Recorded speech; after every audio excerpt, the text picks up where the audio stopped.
حضرت عبداللہ ابن عباس رضی اللہ تعالیٰ عنہ سے مروی ایک روایت ہے، میں ایک دن حضور کے پیچھے بیٹھا ہوا تھا، سواری میں حضور کا ردیف تھا، تو حضور نے فرمایا اے بیٹے، اے لڑکے، میں تجھے کچھ کلمات سکھاتا ہوں، تو اللہ کے حقوق کا خیال رکھ تو وہ تیری حفاظت فرمائے گا۔ تو اللہ تعالیٰ جل شانہ کے احکام کی حفاظت کر، تو اسے اپنے سامنے پائے گا۔ اذا سألت فاسأل اللہ، جب سوال کرے تو اللہ سے ہی سوال کرے، اللہ سے مانگنے کا مزاج پیدا کر لے کہ فرمایا تمہارے جوتے کا تسمہ بھی ٹوٹ جائے تو وہ بھی اللہ سے مانگو۔ ضرور بازار میں جاؤ دکاندار سے، لیکن حقیقی طلب اللہ سے ہونی چاہیے۔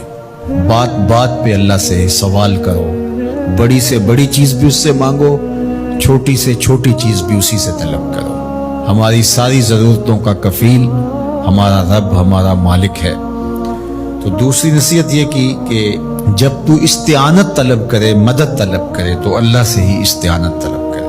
وعلم، اور جان کہ اگر ساری امت، سارے لوگ، پوری قوم جمع ہو کے تمہیں فائدہ پہنچانے کی کوشش میں لگ جائیں تو تمہیں وہی فائدہ پہنچا سکتے ہیں جو تیرے لیے تیرے رب نے لکھا ہے۔ اور فرمایا وَإِنِ اجْتَمَعُوا عَلَىٰ أَن يَضُرُّوكَ بِشَيْءٍ، اور اگر تمہیں نقصان پہنچانے کے درپے ہو جائیں، لَمْ يَضُرُّوكَ إِلَّا بِشَيْءٍ قَدْ كَتَبَهُ اللَّهُ عَلَيْكَ، تو تجھے صرف وہی نقصان پہنچا سکتے ہیں جو اللہ نے تیرے لیے لکھا ہے۔ سارا زمانہ بھی مخالف ہو جائے، تیرا کچھ نہیں بگاڑ سکتا۔ ہاں، تیرے مقدر میں اگر کوئی چیز، کوئی بگاڑ لکھا ہے تو وہ ہوگا، اس کا ذریعہ وہ بن جائیں گے۔ تو اس لیے پھر اسی سے مانگو، اسی سے طلب کرو۔ رفعت الاقلام وجفت الصحف، جو لکھنا تھا اللہ نے لکھ دیا، لکھنے کے بعد قلم اٹھا لیا گیا اور جن صحیفوں پہ لکھا تھا وہ خشک ہو گئے۔ اب کتابیں بند ہیں، تو اس لیے اس نے تیرے لیے جو لکھا ہے وہ ہو کے رہے گا، تو خام خواہ لوگوں سے ڈرنے کی ضرورت نہیں ہے، اور تیرا فائدہ، تیرا نقصان اسی کے دستے قدرت میں ہے، تو اسی سے طلب کر، اسی سے مانگ۔ اور فرمایا تو اللہ تعالیٰ جل شانہ کو رخاء میں، خوشحالی میں یاد کر، یعرف کا فی الشدہ، وہ تجھے مشکل میں پہچانے گا۔ یعنی جو شخص خوشحالی کے دور میں اس کے پاس دولت ہے، صحت ہے، تو اللہ تعالیٰ کو فراموش نہیں کرتا، اللہ اس کی بدحالی کے زمانے میں اس کو فراموش نہیں کرتا۔ وعلم، اور جان، ان النصر مع الصبر، کہ جو مدد ہے وہ صبر کے ساتھ آتی ہے۔ وان الفرج مع الکرب، اور کشادگی جو ہے وہ مشکل کے ساتھ آتی ہے۔ وَأَنَّ مَعَ الْعُسْرِ يُسْرًا، اور سہولت جو ہے وہ مشقت برداشت کرنے کے بعد آتی ہے، تنگی کے بعد فراخی آتی ہے۔ پہلو مشکل، پھر تمنا، پہلو کنڈا پھر پل، شاید مگروں پہلو مکھیاں ڈس دیاں ڈنگ والیاں۔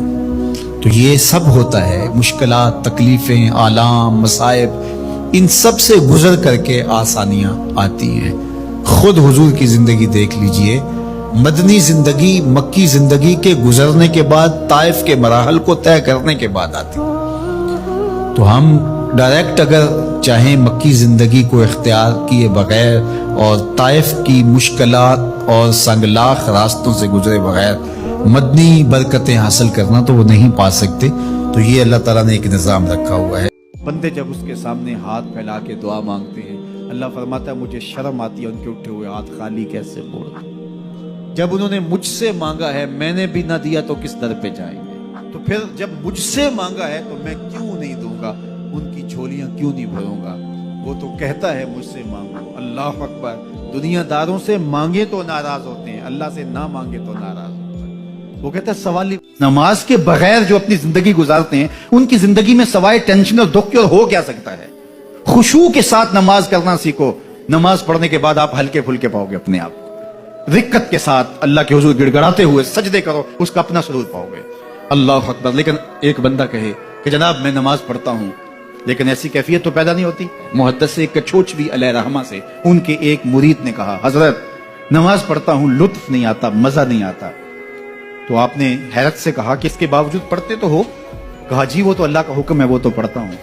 تو محدث کچھوچوی علیہ رحمہ جھومنے لگے، کہا واہ واہ، تم لطف کے بندے نہیں اللہ کے بندے ہو، تمہیں سرور نہیں آتا پھر بھی پڑھتے ہو، اس کا مطلب ہے تم سرور کے لیے، مزے کے لیے، لطف کے لیے نہیں پڑھتے، تم تو اللہ کے لیے پڑھتے ہو۔ آج کوئی نماز پڑھے یا نہ پڑھے، حشر کے دن حکم ہوگا کہ اللہ کے حضور سجدہ کرو، ہر کوئی سجدہ کرنا چاہے گا، جو نہیں پڑھتا وہ بھی کرنا چاہے گا، لیکن بے نمازی کی کمر اکڑ جائے گی، وہ آرزو رکھنے کے باوجود سجدہ نہیں کر پائے گا۔ قرآن بتاتا ہے کچھ لوگ جہنم کو دھکیلے جا رہے ہوں گے، انہیں کچھ لوگ پوچھیں گے ما سلککم فی سقر، تم جہنم کو کیوں جا رہے ہو، کیا ہوا تمہیں؟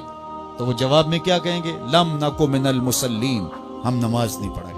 جس نے کسی کے صرف 3 پیسے مارے، 3 پیسے، قیامت کے دن اس کی 700 نمازیں جو جماعت کے ساتھ پڑھی لے لی جائیں گی، 700 نمازیں صرف ایک ٹگے کے عوض میں لے لی جائیں گی، 3 پیسوں کے عوض میں لے لی جائیں گی۔ تو اب مجھے بتائیے کہ اگر صبح سے لے کر ہم شام تک فراڈ کر رہے ہیں، دھوکہ کر رہے ہیں، لوگوں کے کلیجے چیر رہے ہیں، ہمارے جملوں کے نشتر لوگوں کے کلیجے پھاڑ رہے ہیں، تو پھر قیامت کے دن کس کس کا حساب دیں گے؟ کتنی کو نمازیں ہمارے پاس جو ہم دیکھ